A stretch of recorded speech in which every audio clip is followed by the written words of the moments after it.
Chapter 4. The suggestion quite accorded with my inclination to compare the chambers of the brothers, and I did not hesitate to adopt it. I followed my host, who, opening the door, paused in front of me to show me the way. This time I found myself in a regular arsenal. All the furniture was of the 15th or 16th century. The carved and canopied bedstead, supported by great posts, was draped with green damask à fleur d'or. The window curtains were of the same material. The walls were covered with Spanish leather, and in the open spaces were sustained trophies of Gothic and modern arms. There was no mistaking the tastes of the occupant of this room. They were as warlike as those of his brother were peaceable. "Look here," he said, passing into an inner room. "Here you are in 3 centuries at once. See, I will dress while you amuse yourself, for I must make haste or supper will be announced." "Which are the historic arms of which you spoke amongst all these swords, arquebuses, and poignards?" I asked. "There are 3. Let us take them in order. If you look by the head of my bed, you will find a poignard with a very large hilt. The pommel forms a seal." "Yes, I have it. That is the dagger of San Pietro." "The famous San Pietro, the assassin of Vanina?" "The assassin? No, the avenger." "It is the same thing, I fancy." "To the rest of the world, perhaps, not in Corsica." "And is the dagger authentic?" "Look for yourself. It carries the arms of San Pietro. Only the fleur-de-lis of France is missing. You know that San Pietro was not authorized to wear the lily until after the siege of Perpignan." "No, I was not aware of that fact. And how did you become possessed of this poignard?" "Oh, it has been in our family for 300 years. It was given to a Napoleon de Franchi by San Pietro himself." "Do you remember on what occasion?" "Yes, San Pietro and my ancestor fell into an ambuscade of Genoese, and defended themselves like lions. San Pietro's helmet was knocked off, and a Genoese on horseback was about to kill San Pietro with his mace when my ancestor plunged his dagger into a joint in his enemy's armor.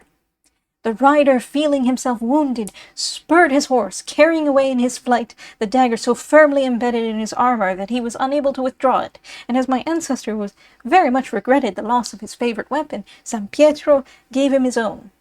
Napoleon took great care of it, for it is of Spanish workmanship, as you see, and will penetrate 2 5-franc pieces one on top of another." "May I make the attempt?" "Certainly." Placing the coins upon the floor, I struck a sharp blow at the dagger. Lucien had not deceived me. When I withdrew the poignard, I found both pieces pierced through and through, fixed upon the point of the dagger.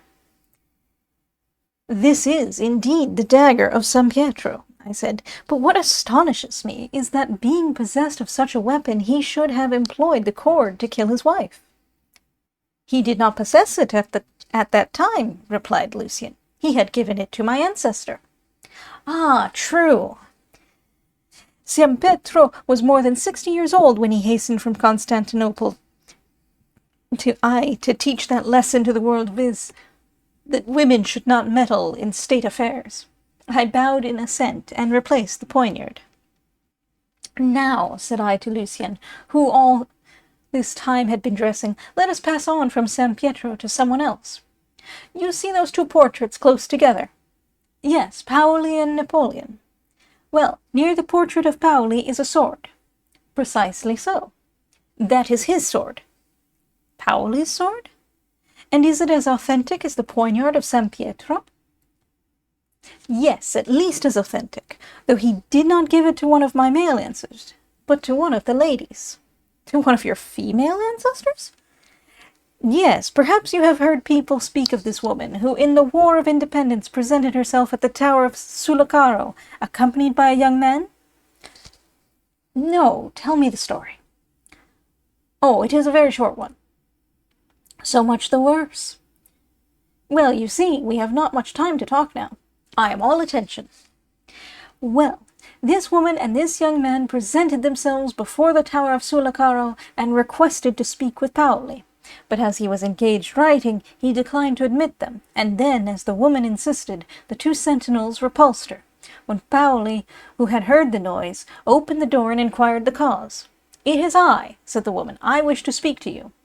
"What have you to say to me?" "I have come to tell you that I have 2 sons. I heard yesterday that one had been killed for defending his country, and I have come 20 leagues to bring you the other."